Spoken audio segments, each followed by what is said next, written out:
All righty. What is going on?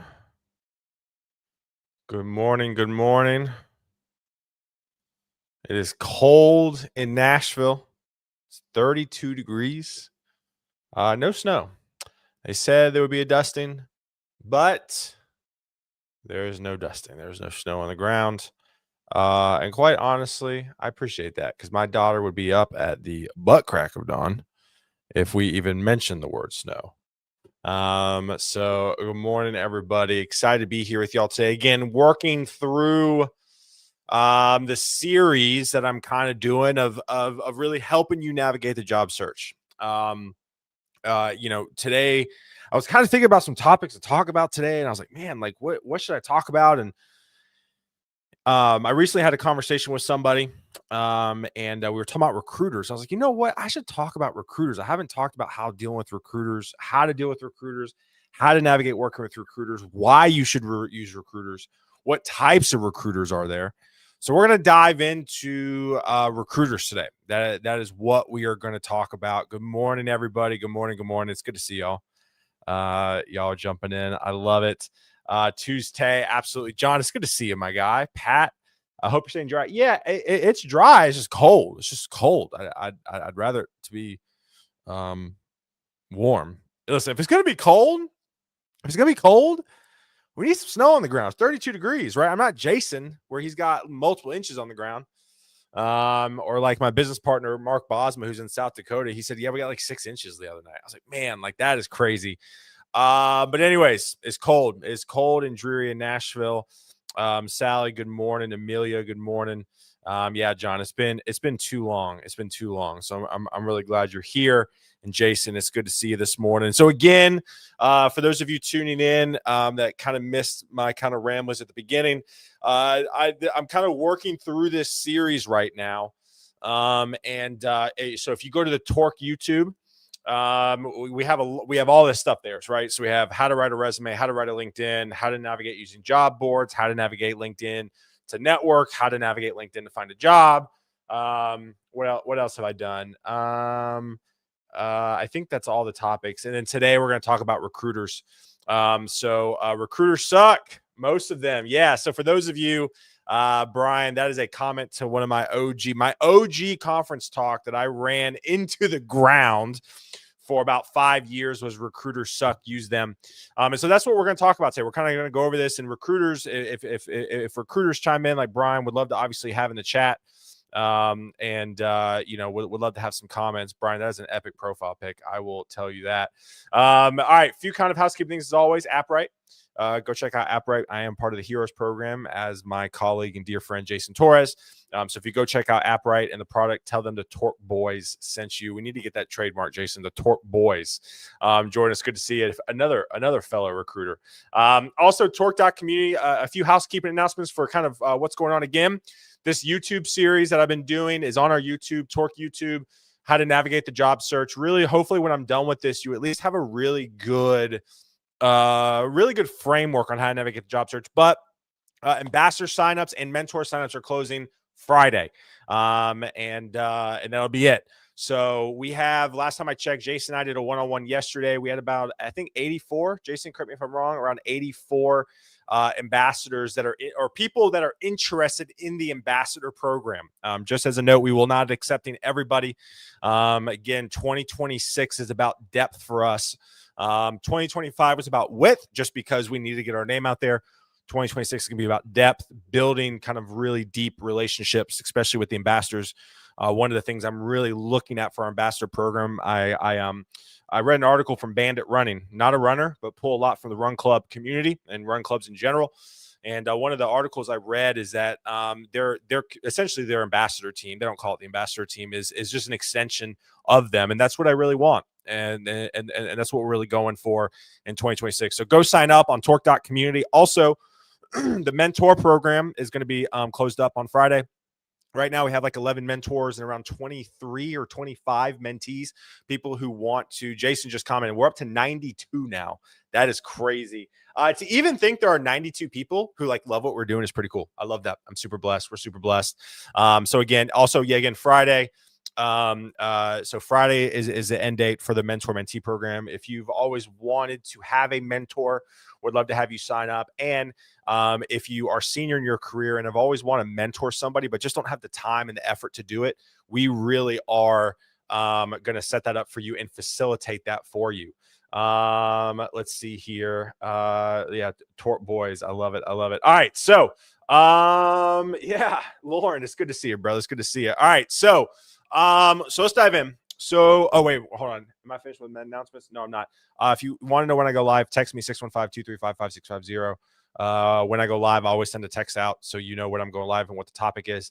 Cool. All right. So let's talk about recruiters, right? So recruiters, I would say they're a necessary evil. I would say it is good to have them. It is good to use them, but you need to, and I really think they should be a pillar in your job search. I tweeted yesterday that there are 4 pillars in your job search. I'm actually going to edit that. There really are 5 pillars in your job search because I forgot recruiters, believe it or not. So yesterday I said, reminder, there are 4 buckets. I call them buckets, pillars of your job search. Open up your phone, go through your contacts and reach out, cold DM folks on LinkedIn, set your profile up on job board sites, apply to your own jobs. And the 5th bucket or pillar is recruiters. And so you need to leverage them. You need to leverage us. You need to leverage folks like Jordan or Brian in the chat.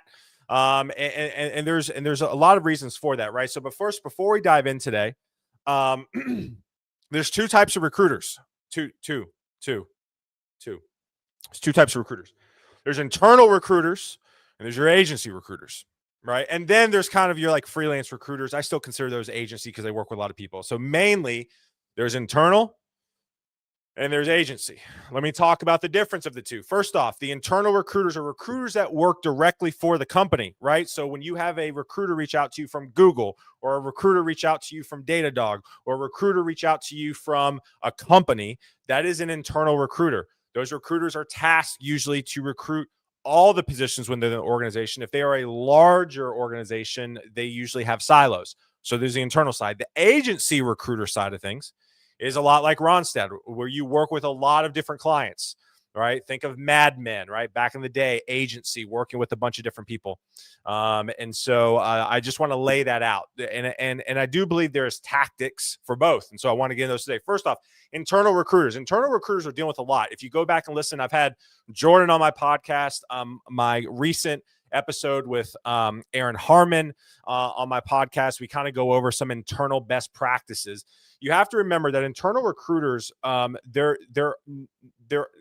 they don't just recruit, right? They are caught up in a lot of kind of HR administrative tasks, or they can be, and so they are spread very thin. The reason why agency recruiters are tapped on to help is usually when the internal recruiters do not have the bandwidth and or have hit capacity and or have done all the search that they could do, right? They're spread really thin.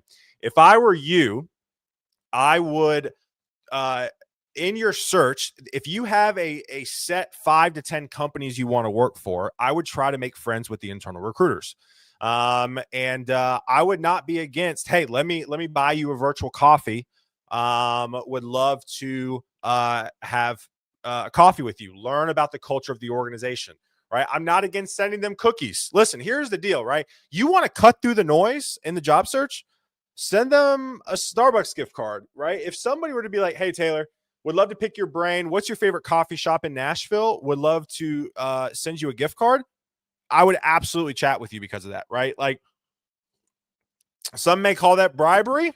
I just call it playing the game. So what I would do if I were on the job search, I would figure out the 5 to 10 companies I really want to work for and try to make relationships with the recruiters. Right. The recruiters are kind of the initial sifting that happens to get your resume through. Right. Back in the day, I've talked with I've talked with my old boss at Vaco about this. Back in the day, back when the internet didn't exist, you'd have to call into the front desk to get transferred to hiring managers.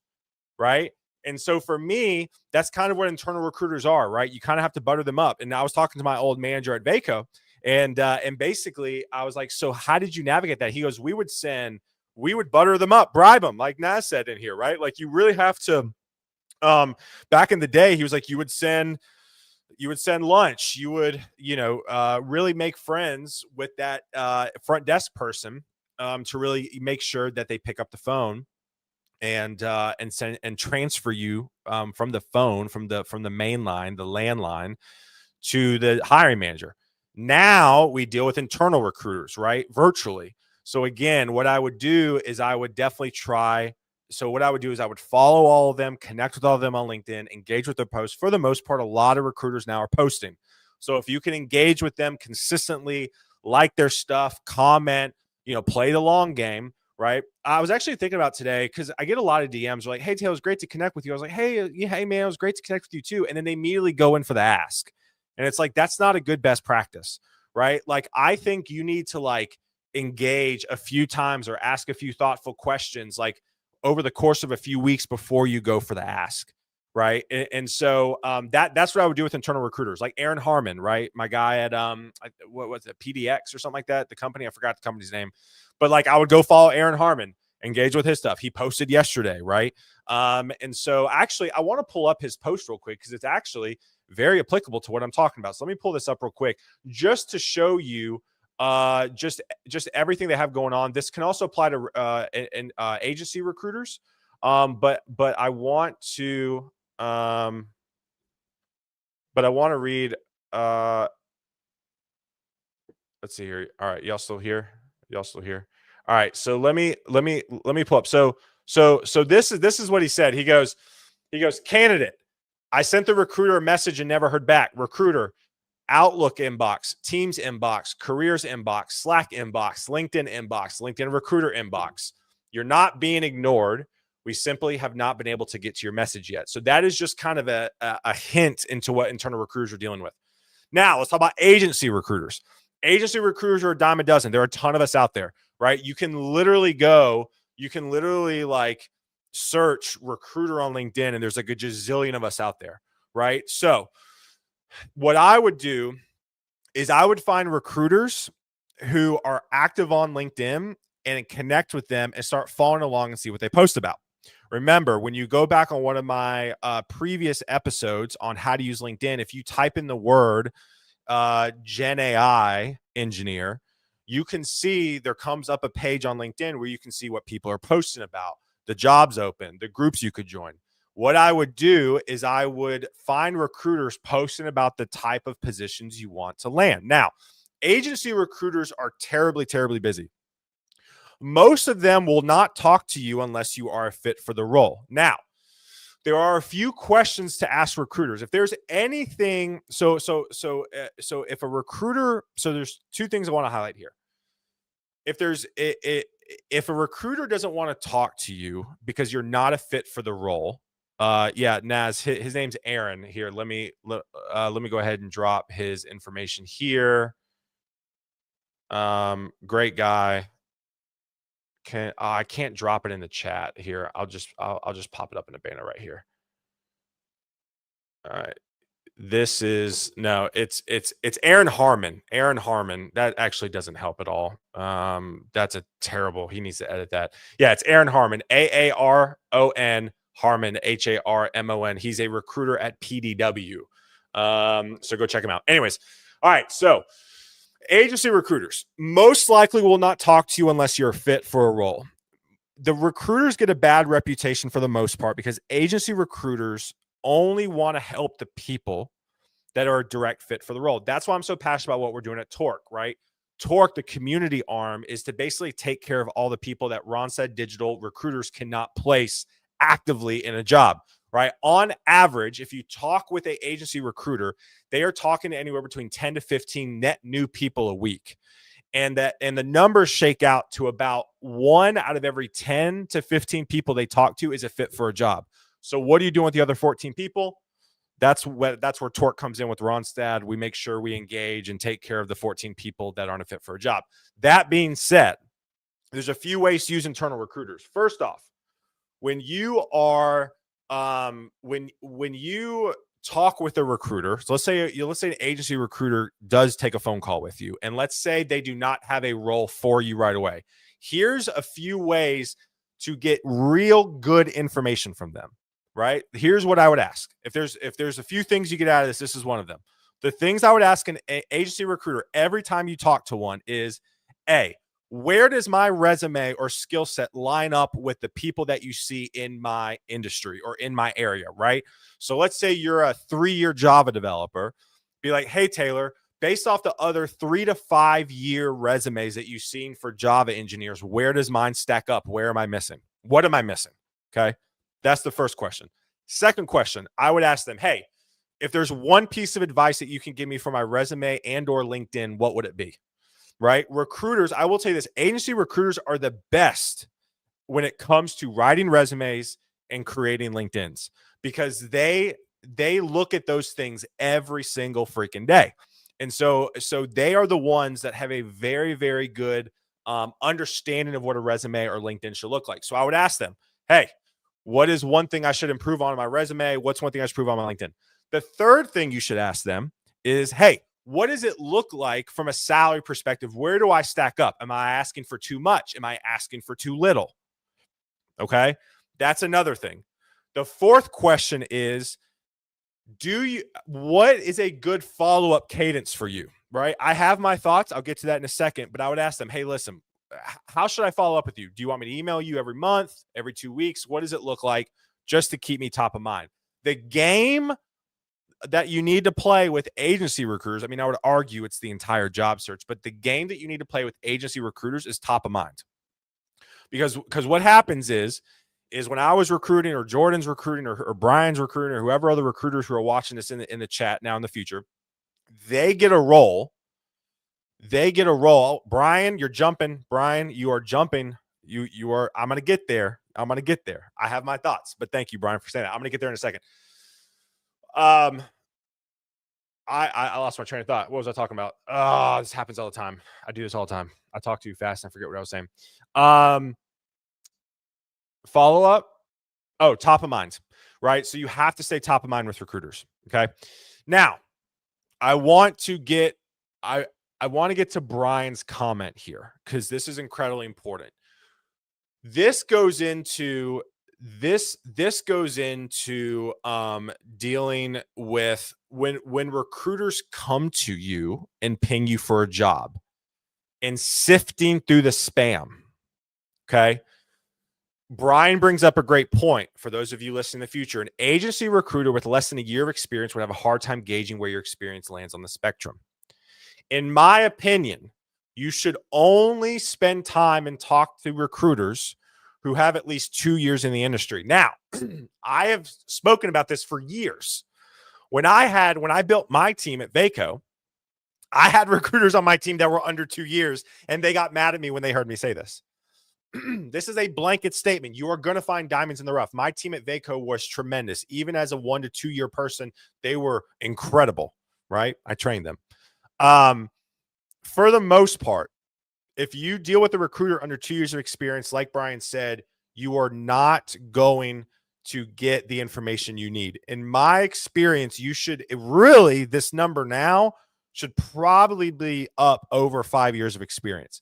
So I would probably not talk to a recruiter who at least doesn't have 5 years of experience. Now, the next thing you need to look for, okay, this is important. How often have they jumped around?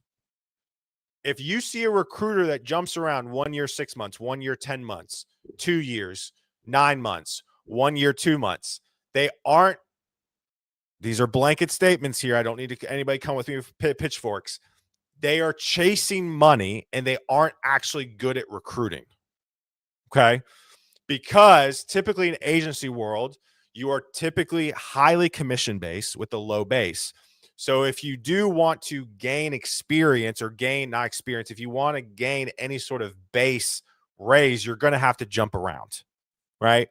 And so for me, if a recruiter DMs you in the inbox and says, hey, I have a job for you, I would go to their profile, look at two things. How long have they been in the industry and how long do they stay at the same place? If you talk with a recruiter, so for example, my guy, Andy Hutzel, who's at Ronstadt, he's been there, same place for 14 years. He was just like me at Vaco. I was at Vaco for 11 years, right? If you talk to somebody who's at Robert Half or Tech Systems or Vaco or Ronstadt or any of the big players in the industry, and a recruiter has been there for a tremendous amount of time, they are very ingrained into the culture. They understand recruiting. They understand the market. That I would absolutely talk to them. The more junior on the spectrum you get, the more hairy the data points could be, and they don't have a full understanding. So, Brian, I'm glad you brought that up. I also want to get to another thing as well, which is really important, which my conversation recently with a senior engineer really kind of prompted this live is, hey, when a recruiter messages you about a job, how do you know if it's real? How do you know if it's real? Here are some basic questions, and I'm probably missing some. So any recruiters in the chat now or in the future, please add any that you would add. But here is what I would ask recruiters if they message you for a job. One, how long have you been recruiting on this role for? All right. What that shows you is, are you the first candidate they talked to, or are you the 100th candidate they've talked to? Okay. How long have you been recruiting this role? Two, do you know who is the hiring manager? Do you know the name of the hiring manager? Most recruiters, I've seen this multiple times, they go on a fishing expedition. So what does that mean? What they do is they see a role open on a company's website. They go and they try to quickly source candidates who could be a fit and proactively sell your resume into the role without having a contract in place. All right, that's a no-no. My teams never did that, but it happens. It happens a lot. And so you need to ask them, hey, do you have the hiring manager name? Because if they don't, that's a red flag. Third thing I would ask is, do you have a contract in place? Which kind of goes to what I just said, right? Do you have a contract in place? Do you have a written contract? Again, a lot of times recruiters are out here fishing. They try to proactively sell resumes to get a contract in place. So you could be the test subject. You could be the guinea pig, right? And you need to know if a contract is in place. I don't think, listen, as long as you know it's a fishing expedition and you're fine with your resume being sent over, there's nothing wrong with that, but you need to know what you're getting yourself into, right? So again, 3 questions so far. How long have you been recruiting on this role? 2, do you know the manager name? 3, is a contract in place? 4, have you had an intake call about this role? Have you met with the manager and gone over the specifics of this role? And if you have, do you have the notes from the call? I want to get to a question. I feel like they will be offended. I will tell you this. They will not be offended. They will tell you, who in the world is telling you this information? There is no recruiter out here telling you this information. I'm not kidding you. I literally had a candidate use this information on me. I spoke at Scenic City Code in Chattanooga years ago. This developer attended my session. A few years later, I don't know if they forgot it was me. But essentially he sent me these questions for me to answer. And so for me, it's, will they get offended? They'll probably, I don't know if they'll get offended, but they'll probably be like, where are you getting these questions from? But again, only use this information when you get a message from recruiters. Okay. So again, to recap here, 1, how long have you been recruiting on this role for? Which again tells you if you're the first candidate or the 100th candidate. I don't think there's anything wrong with either. Again, you just need to know what you're getting yourself into. Do you have a contract in place? Or is this a fishing expedition? Again, there's nothing wrong with it if it's a fishing expedition, if you're okay with it. You just need to know on the front end. If it's not a fishing expedition, they have a contract in place. Who's the hiring manager's name? Have you met with them for like an intake call? We call them intake calls. If you use the word intake call, a recruiter should know what you're talking about. Do you have the notes from the call? I would like to see the notes from the call. They should be able to share those with you. I shared those. I actually never shared job descriptions. I just always shared the notes from my call, believe it or not. The 5th question I would ask is, how many people have you hired with this manager and or company? Okay. So what that means, what that shows is, hey, like back when I was recruiting, there was one company in Nashville called, what were they called? I'm drawing a blank. They were a healthcare company in town. I forgot what they were called. We placed like 15 of theirs engineers. We placed like their entire dev team. We knew the CTO. I remember the CTO's name. CTO's name was Cody King, but I forgot the company's name. So we placed like 15 of their engineers. We basically placed their entire engineering team, right? I had a very good understanding of what they were looking for. I placed like 7 or 8 of their engineers, right?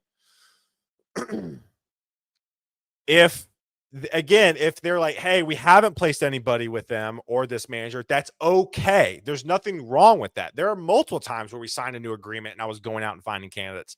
There's nothing wrong with that. But again, a recruiter is going to have a much better understanding of the organization, the culture, and the tech stack and the skills needed to be successful if they've placed 15 engineers versus 1 engineer, right? So ask that question. So again, 5 questions, I think that's what I said. Is this how long have you been recruiting on this role for? Do you have a contract in place? If you do, who's the hiring manager's name? Do you have the intake notes? How many people have you placed with this manager and or company? Those questions, if you just save those and just copy and paste them to the spam that recruiter sends you, 99% of people won't get back to you. That's how much spam is out there, right? My goal for this episode is to arm you with information for you to be able to cut through the noise of the industry, right? So, all right, I'm going to stop yapping for a second. Brian comes in. You will not want to get caught in that trap because it will delay the prop.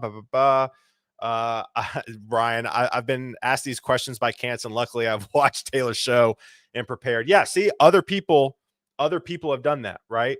Yeah, if it offends them, they're one of the bad recruiters. 100%. Recruiters should want to help you. Smart people know how to ask smart questions. Absolutely. Oh, great question. Are you a preferred vendor? This kind of gets into like the second level type of questions. So what Brian's meaning here is like, there's some enterprise companies that work through like a third party HR management tool software people thing. And sometimes you could be a tier 1 vendor or a tier 2 vendor. If it's a big company, that's a good question to ask. Like one of the companies. Yeah. So Chris actually brings it up here. HCA, big hospital corporation in Nashville. They employ a ton of people in Nashville. So, but Vaco was a tier 1 vendor when I was there. Right. And so would Brian's question, your preferred vendor, that I would say that's a tier 2 level question, not super important, but if it is a massive company, I think it's a good question to ask for sure. All right. So to recap, 2 types of recruiters. If you have any questions, please ask them. I'm going to try to think if there's anything else I'm missing. 2 types of recruiters: internal agency. My approach with internal recruiters is find the companies you want to work for, connect with the internal recruiters, engage with them on LinkedIn, buy them a virtual coffee, maybe have a chat, talk about company culture, figure out best ways to get embedded in the organization. They can give you kind of behind the scenes. Agency recruiters, I think there's 2 ways to use agency recruiters. You can do outbound. You can like reach out to recruiters either in your city and or in your region, right? So like, again, if I was a developer, I'd probably find recruiters in Atlanta, Nashville, Cincinnati, Birmingham, Memphis, right? I would reach out to those people. For me, I would ask them for a chat. Most likely they won't get back to you. Most of the times agency recruiters are going to come to you.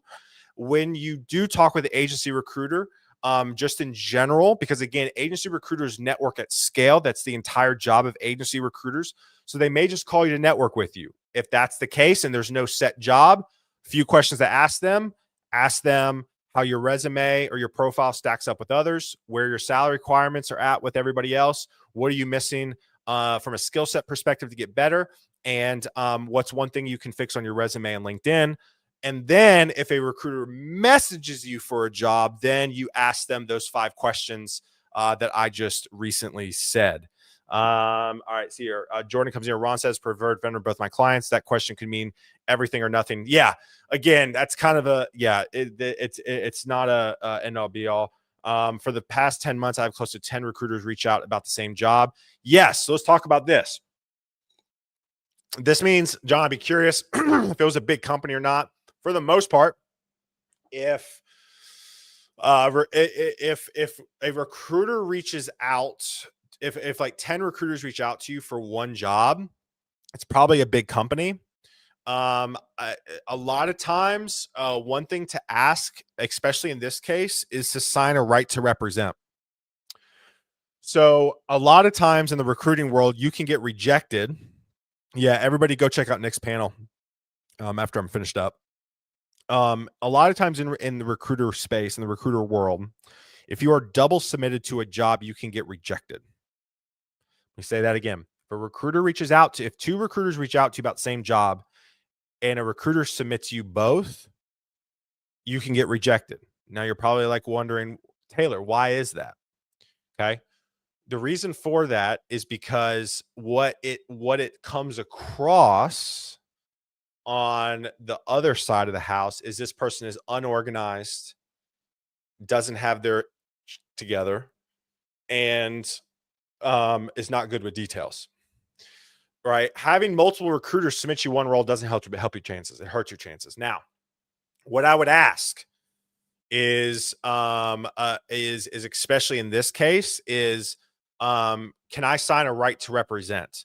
A right to represent is just a simple email they'll send you where it's basically I acknowledge, or I, John Verdone, acknowledge that Taylor Dessen from Ronstadt Digital Torque is submitting me for an Angular role with so and so.